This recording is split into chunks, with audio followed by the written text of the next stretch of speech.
All right. Hello. My name is Greg Suddy.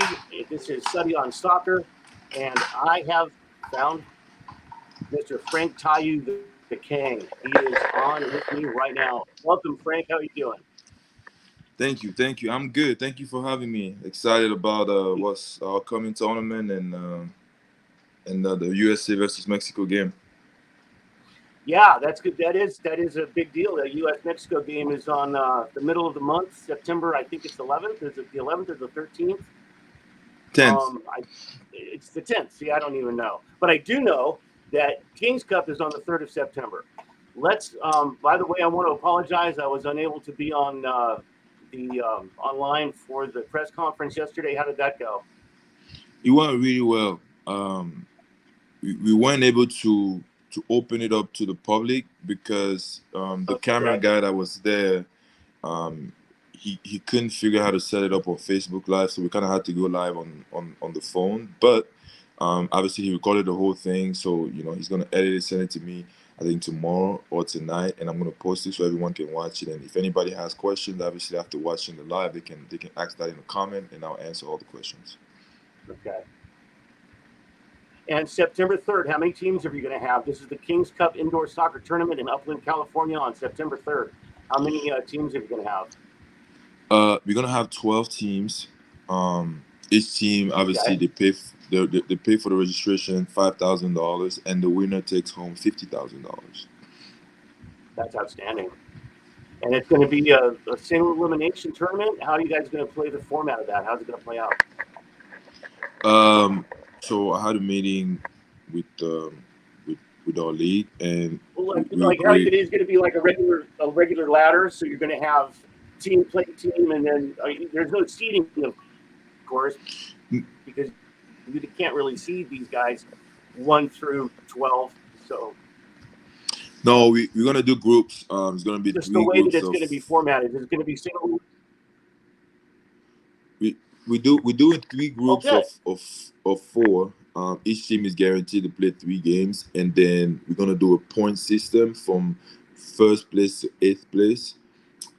Initially, we wanted to do just like the MLSL, where a win due regulation is 3 point, a loss in regulation is zero, and then if you go to overtime, then it's 1 and 2. But obviously, we can't afford to go overtime because it's a single day tournament, so we have to get going. So we're gonna stick to 3 points for win, 0 point for loss, and then 1 point each for tie. And when we get to the knockout stages, it's one plays against eight, two play against seven, three play against five, Okay. 6, and then four players play against five. And then say if one loses, then two become the highest seed, and he plays the lowest seed. So we're just gonna keep it up that way until we get to the final. Okay, that sounds like fun. I plan on being there. It's It's going to be a long day. I looked at the schedule. It starts at 7:30 in the morning, and you're planning on keeping it going until 10:30 at night. That's a long day. it's a long day, but a lot of people are gonna be in and out. Obviously, just kind of tournaments they get really fun and intense throughout the knockout stages. The group stages, Right, everybody's still trying to figure out who they're playing with because some of these teams don't, they put players together that don't really get the time to train. So the first few games, right. you sort of like figure out how this guy plays or how that guy plays, and the teams that have the custom to play with each other, or that kind of have the ability to gel quickly, are the ones that grow throughout the tournament and get better and better and eventually win the whole thing. Okay, so are you going to be using multiple fields at the same time, or will it be one game at a time? One game at a time, one fail only. It's going to be 25 minutes during the group stages, and then when we move to playoff, 30 minutes, one half.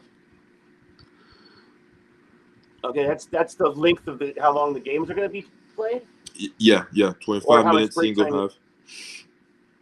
Pardon? Okay, yeah. So it's 25 minutes for each half. Halftime, Right. another 25 minutes, switch sides, and then the next game starts, and you just keep the tournament rolling all throughout the entire day. No. It's 25. So we're only doing one half with a running clock. So 25 minutes, um, for one game. During the group stages, Oh it's wow. 25. Okay. Yeah, during the group stages, it's 25 minutes for per game. Once we move into the knockout Okay. stages, it's 30 minutes. So is there the public is welcome? You're gonna have people coming in if they want to be a part of this. Yes. People are coming. Are you? People are Are welcome you? to come Is in. it an open? Is it an open door, Frank, or is there a fee? Is there a ticket price? Yes, there's a ticket price. So obviously this is a fundraiser. So we're doing $10 for everyone to come in, and $5 Okay. for kids under 10 years old. All right. So that sounds. I mean, and for $10 you could stay all day. It's an all day pass. We're gonna have food vendors. We're gonna have an area outside for dining, and a projector for the ones that that want to watch the game while they're outside. We're gonna have games for kids. Obviously, it's gonna be hot, but whoever choose to play, we're gonna have games for kids. We're gonna have a tech ball table for some of the guys that want to get touches before a game. Um, and yeah, we're gonna have a VIP area as well, where food and drinks are gonna be all provided. But obviously, an ice cream truck is gonna be hot, so I want to make sure Nice. everybody says cool. And we're gonna be selling snacks and water at the facility. Okay. Well, that sounds like a blast. I'm going to be up there as early as I can. I'm not sure. I mean, for me, I'd have to leave about 5:30 in the morning in order to get there by 7:30. But probably more like 6. I'd have to leave by 6 to get there on time. And I'm not sure I'm going to leave that early, but I plan on spending the majority of the day up there with you guys.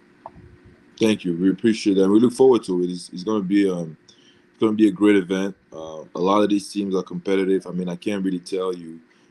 There's one team that have signed up that I don't see as a title contender. There's a team from Washington that are bringing in that they play in the league, and they train together, and they bring in some of the Tacoma Stars players. There's a team out of Dallas, Texas. Bring a bunch of Chihuahua and Monterey Flash players. There's a team that'll bring a bunch of the Sarkis guys. Obviously, Newtown Pride. They bring that core group that won at the TSC tournament, plus some players Right. on the East. I mean, it's gonna be a very, very good tournament. Very good tournament. Highly Is it going to be? Is it going to be primarily players from the MASL? I really don't have any control over that. I think every team owner or manager sort of like decide how to build their roster. Um, Typically, those teams have a core group of MSL guys, and then they sort of Right. like fill up the rest of the roster with the players that are not in the league, but that are used to playing these kind of tournaments. Um, and Right. the goal of this tournament is to give a platform to some of those guys to come in and show to the owners of the league that are going to be watching that they're up to par, because they're going to be competing with so many talent in our league, and I guarantee you that some of those guys will look like they've been playing our league for a while now. Once you get on the team, you have to learn the rules, and obviously the scouting reports and all that involved. It changes the dynamic of things a little bit, but nonetheless, when you see talent, I mean, talent is talent at the end of the day. So did I see something in your promo? Did I see something that there was a possibility to get an invitation to the combine, to the MASL combine? Yes, this is when the partnership with the league comes in. So it's not a possibility to get invited. We will sit as a committee to vote the best player, which is the best amateur player, obviously, and Right. that player will get an all expenses trip paid for by us throughout the fundraiser to the MSL Combine. Wow. Wow. That's a pretty good incentive, and Oh, that absolutely. combine. Yeah, that combine is going to be going on. I believe it's in October in In Utica. Utica, yes. Right. Wow. That's pretty. That's a big incentive to play hard and play well as one of the amateurs. Exactly. And if you play well, your team wins, well, guess what? you get a piece of the $50,000, and then you get to travel for free to the MSL Combine, where you get an opportunity to show what you can do in front of our entire league. Wow, that's really cool. I like that. So. How long have you been planning this, Frank? I started planning for this tournament in May. Um, I remember I was at the hospital, and I decided to move forward with it. But the idea sort of got planted in my head like about 3 years ago. A lot of the logos, a lot of some of the things that we're able to do now is because I already have a plan of how I was seeing things coming to life. And so when I got together with my team, and we sort of like bounced ideas, it all came together really, really, very, very naturally. Frank, what have you been doing in the off season? I was playing with LA Force in the NISA League, but unfortunately, playing on turf, and some of this turf is not the best quality. It got hard on my knees, so I had to take a break to do an MRI. So I'm currently doing therapy, and I should be back playing again in about a week or so. Weren't you part of one of the tournaments overseas this summer? Oh yes. We went out to Slovakia with the mini football national team, and we were fortunate enough to win.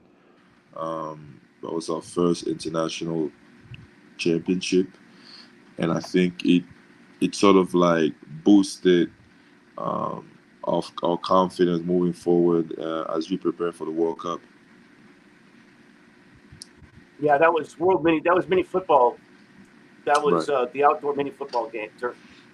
Very, very much similar to what the TST was, but the TST was 7-a-side, wasn't it? That's right.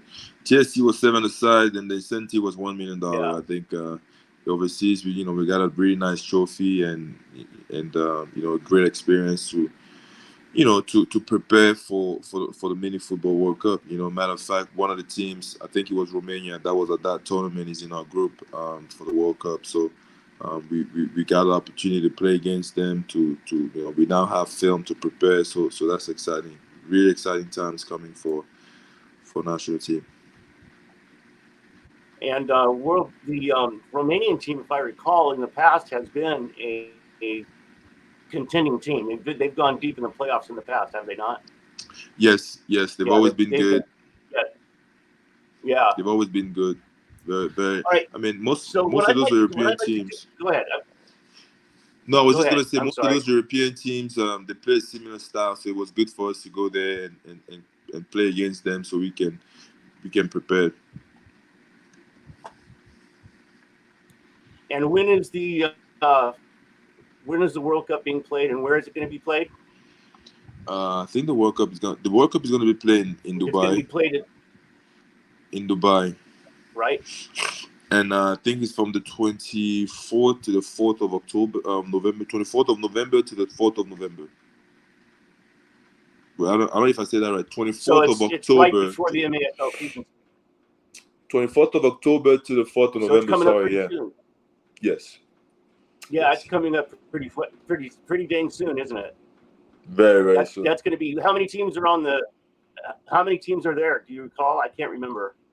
I think it's 32. I think they're doing it World Cup style. Yeah, 32 teams. That's what seems to be in my head also, was what I remember seeing. Well, that's really exciting in October. That's coming up. I mean, that's just a little over a month away. And then right after that, shortly after that, the MASL season is going to start. So that's pretty exciting stuff. Everything's happening. There's been so much going on this summer. The Ladies World Cup has the finals going on. It looks like Spain and England are going to the championship game for the Women's World Cup. There's just been so much going on with soccer this summer. The European teams coming through, the United States, touring through the United States, has been an exciting little tournament going on. The League Cup that's going on right now also, they've got, I can't remember who it is. I know Inter Miami, of course, with Messi playing here in the United States. That's been super exciting. Just so much going on in soccer in the United States right now. What I'd like to do is I'd like to shift gears a little bit. I want to talk to you a little bit about your career, where you what you've done, where you've been. I'm looking at a list of the teams you've played for, and when and where and that whole thing. And man, I honestly didn't know that you had so much going on during the off season indoors. I mean, of course, I knew. I mean, of course, I knew you were. I first saw you playing with the Las Vegas Legends. That was in the old PASL, and then then going down to Sonora, going over to Monterey, Right. spending what 4 years or something like that. Something like 4 years Mm-hmm. in Mexico, wasn't it? It was three in And before Sonora, you one in came, Monterey. right? Yeah. So I always knew that it's everybody knows, man, that you're a scoring beast out there on the field, but 2.8 goals average per game when you were in Sonora, Frank. That Mm-hmm. is amazing. That is amazing. That is a number that I looked at that and I'm kind of going, nah, something. I mean, I remember the guy going to town, but that was crazy. Talk to a little bit first, though. Talk a little bit about playing for the Las Vegas Legends. Um, so I'll give you a full story about the Legends. I didn't know Okay. anything. I played a little bit of indoor soccer when I was going to school in Tacoma. They had the Tacoma Stars during the off season, and at the time they weren't playing. And they were playing the PSL amateur league. So we sort of like trained with them. It was winter, snowing outside, so it was good for us to stay fit. Now when I end up going to college in West Virginia, and I'm graduating, I realized that the Legends are having an indoor team, but I still don't. I'm not really interested in it. I had an agent at the time that was residing in LA, and we were making plans to take me overseas. And the only thing holding me off was my passport. So, anyways, obviously, playing for Tacoma Stars, I had, Greg House was the coach there, so we had that relationship. And as I'm coming back to Vegas, Greg, I reached out to Greg, what my brother Uzi did, and he said, "Well, I'm glad you guys are in town. Let's go out. Let's go out for let's meet up for lunch or dinner." So the night we were supposed to meet up, they had a practice because they started training really, really early. Obviously, a new team and new players and stuff. So Greg said, "You know what? We have a session tonight. Why don't you come out? And then after that, we can go." So I said, "Okay." We went out, we trained, and did really well. So he said, "Well, guess what? We have a combine this weekend for the team. If you guys are in town, you should come." So I went to that combine. I think I scored something close to 15 goals in like 3 games. So right before I left that Oh place, my. I got called in the office with Mayor Cohen, and he said, this is the future. This is home, and I think you should really consider being part of the team. So the deal was, why don't you just sign, and then if something comes up outdoor, then you can leave. So as I said, I was on Okay. my way to LA to meet up with my agent. I literally just stopped there because I want to see Greg. So we end up going to LA. Obviously, the process to getting our citizenship was taking longer, and that's kind of how we got stuck in the league that whole season. I learned a lot. I mean, Greg being a great coach, but also a target himself. Um, really broke down the game to me, and he did so in ways where it wasn't about teaching me a system or teaching me a way to play. It was mostly about how do you use your strength to be dominant, right? So with Right. with those fundamentals, I was set up. Now the problem was Yep. throughout that year, I was going on trial to different teams, right? If there's a team in the USA that has a trial, Oh. I'll miss practice for a week or two and then go. So I didn't really take the, the I didn't take indoor that serious at the time. So after 3 years of sort of like going back and forth, I decided to focus on indoor, and that's why around the time when I went to Sonora. So Right. that same year I became vegan. I was committed to being at every practice and doing the extra work, and be focused on every game. You know, when I was in Vegas, sometimes I'll fly in the morning, I'll fly back the morning. We had a game at night, and I'll go and play that game. So it really wasn't ideal. So yeah, long story short, the year I decided Yeah. to take things serious is kind of when everything changed for me.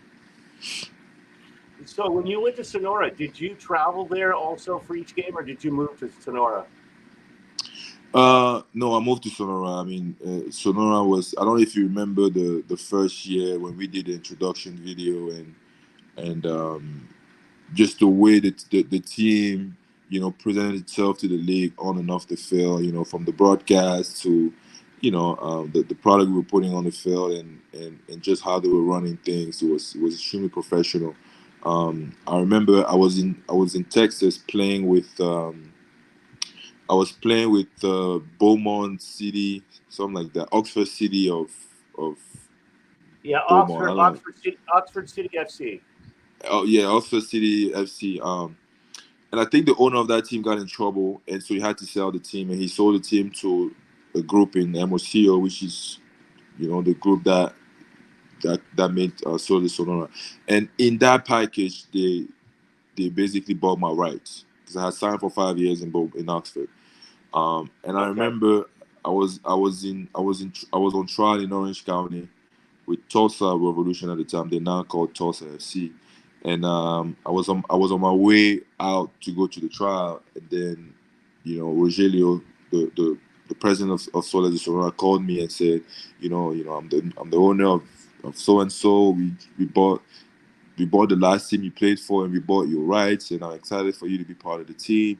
And we kind of had a long 30 to Okay. 45 minute conversation, where we connected right away. You know, there was a lot of chemistry between ourselves and a lot of respect. Nice. So he told me to come down and sort of like check out the infrastructures and stuff like that.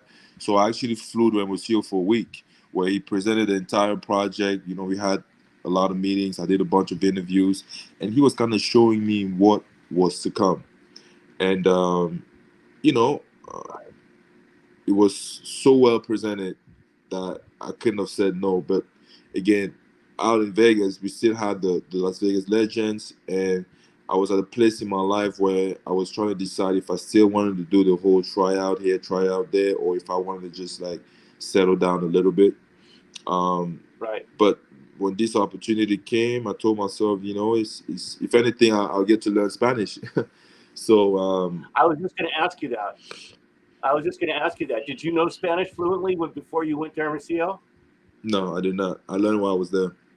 Yeah, I learned Wow. when I was there. That's and I mean that's the best way to learn a foreign language is to immerse yourself in their culture. Just go there to where that's the Absolutely. only thing going on, and that's the best way to learn a foreign language. It's going to work. You're going to know the language better and Hmm. faster. Right. That way. So what Absolutely. happened? What happened in Hermosillo? What happened in Sonora? Why did the team fold? Um, I can't really speak on why the team fold, um, but I know that I think things happened really, really fast. You know, we went from being a team Yeah.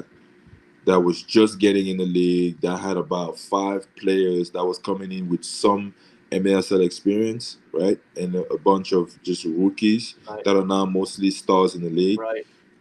We went from that to Right. becoming the best team in the league. So I think Right. as everything was happening, you know, we were sort of just in the moment, and we didn't realize what was happening and the impact, you know, we were sort of like bringing about in the league. Because I know that, you know, up to when Solar de Sonora got in the league, it was it was mostly so an older league. It was, you know, it's more so just like not super dynamic, mainly just textbooks indoor soccer using the boards and isolating the target and things like that.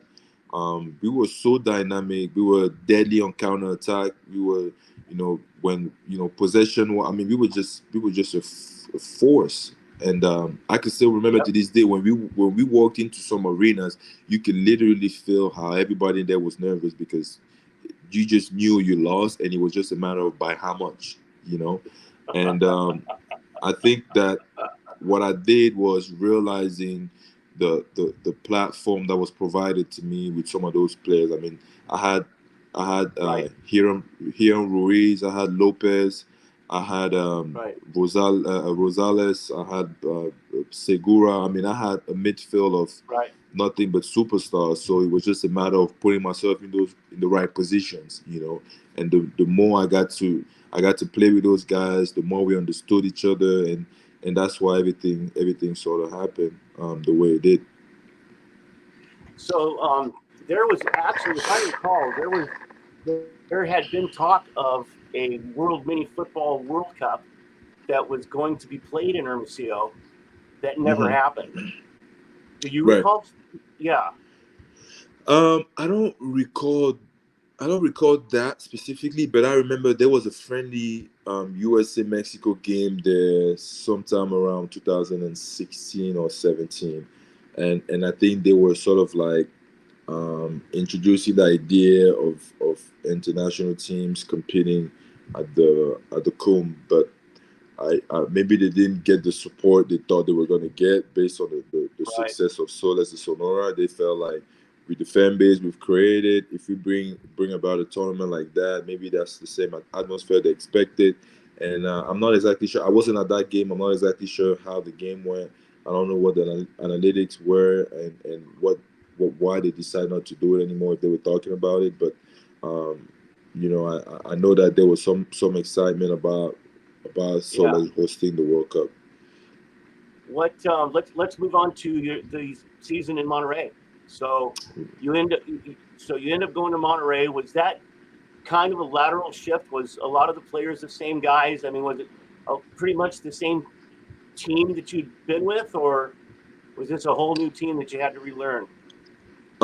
Well, they had their team, and I went there with some of my teammates from Sonora. I went there with my brother Uzi. I went there with Daniel Lopez, and I went there with Kike Kanye. So it was us four, sorry, going on to that team. And this is a team that was already established. They had just lost in the final, and they were looking to, you know, boost the roster a little bit to put themselves in the best position possible. Yeah. But you know, obviously, it was a shift for me because. Again, the coach in Soles de Sonora is someone that I worked with for 3 years, and we had a good understanding. He knew how to get what he wanted from me, and you know, when I went to Monterrey, there was some adjustment that needed to take place. But also, it's a franchise that's known for winning, and then they expect nothing less. And I think that year, we didn't gel fast enough to where when we were starting to sort of like get used to each other, there was a coach change. But fortunately for me, it was someone that I'd worked with. So when Luis Jaime Borrego came in as the coach, we just kind of we tried to pick up where we left off. He brought in a few more guys for Hermosillo. The issue was, you know, when a coach comes in halfway through and he wasn't at preseason or anything like that, it's really hard to sort of like reel the team in, right? Because preseason is when you set the foundation, right? You establish exactly how you want to press, how you want to attack, how you want to, and then during the season is more so okay. You know, if we're playing against, for instance, at the time the Ontario Fury, it's about watching film of a few of the last games and coming up with a strategy of how to to attack them and how to defend them based on what you're gonna see. So we almost kind of like went backwards. Training became more so close to preseason format, where it was extremely demanding and a lot of the players got injured. I think we lost Daniel Lopez, we lost Jorge Pareja, we lost Santillan. We lost about 4 or 5 guys to injury, and that affected us down the line. And then you find yourself in Ontario playing for the Ontario Fury. You are currently and still with the Empire Strykers. That's been a pretty good stay. You guys, as a team, have gelled pretty well together. You've had some great runs, and then you've also had some really suspicious drops in throughout a couple of the seasons. and it's unfortunately a couple of times happened at the end of the season.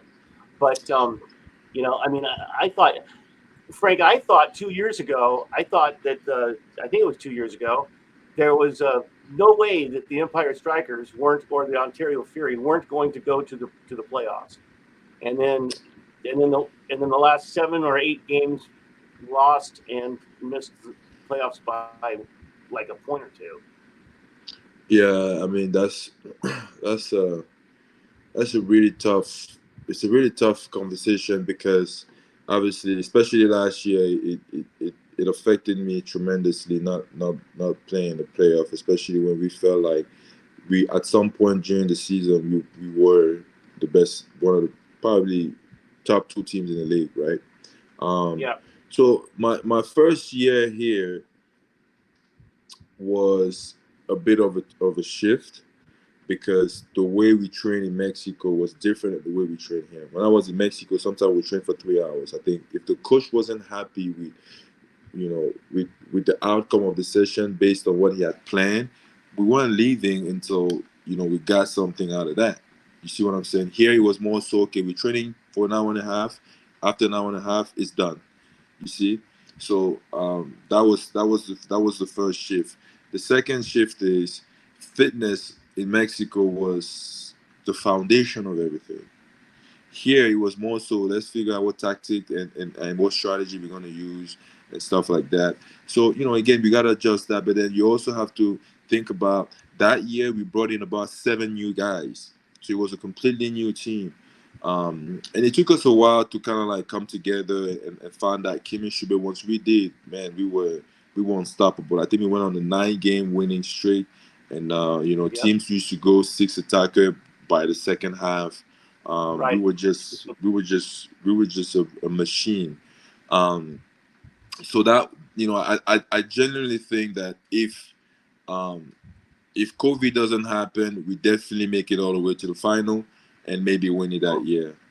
Right. And then the following year, we basically just picked up where we left off, and all everybody came back, and we added Robert Palmer, we added George De Leon. Right. So you adding those kind of guys in a team that was already established, then you can only get what you got, and I think we were by far the favorite to win it all.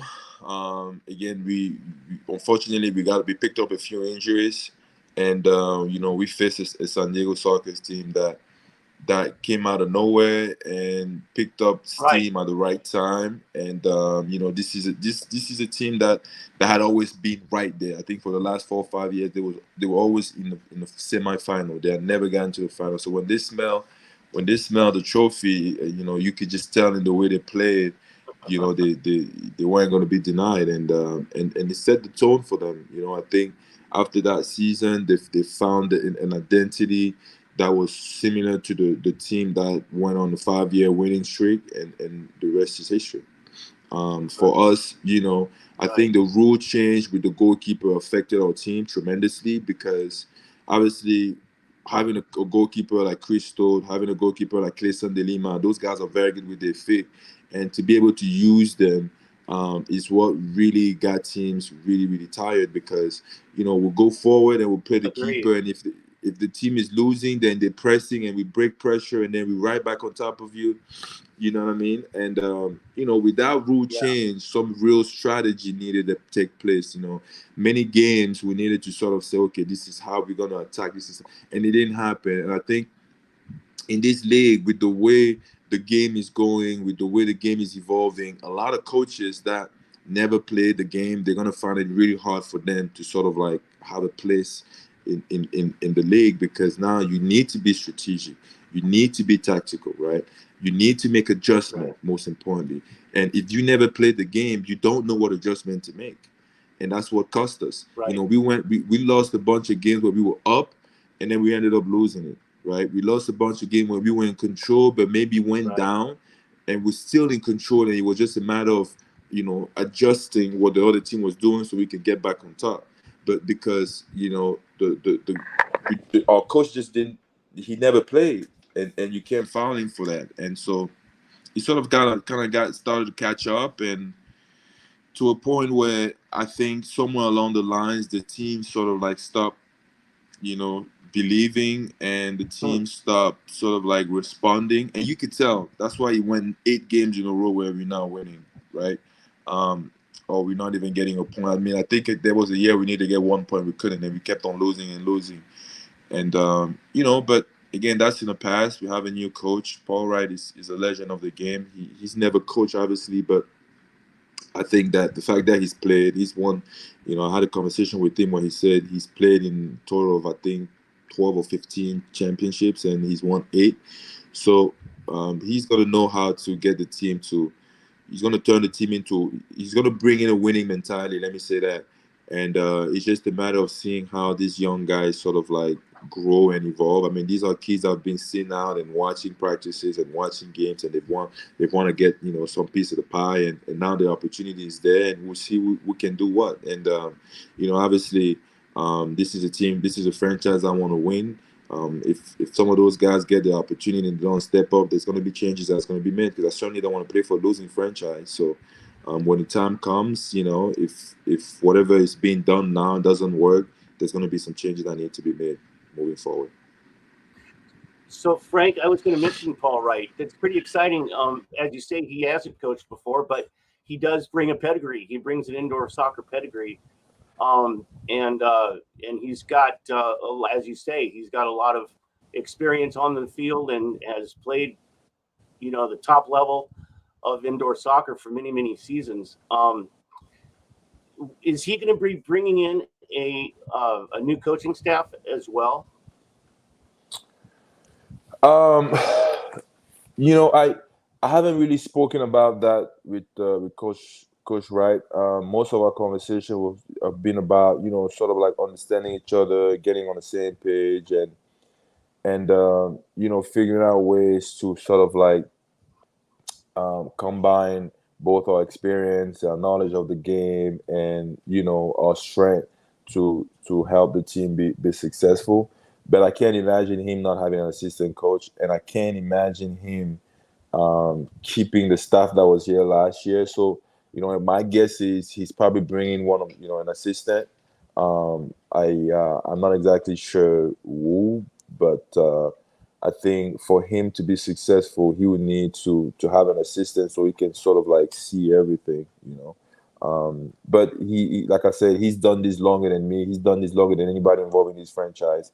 If anybody can come in and bring about some sort of change, I'm pretty sure he's probably right there, and he's going to surround himself with the right person to sort of like help him bring that his vision and his style of play to life. So just excited to see how that unfolds.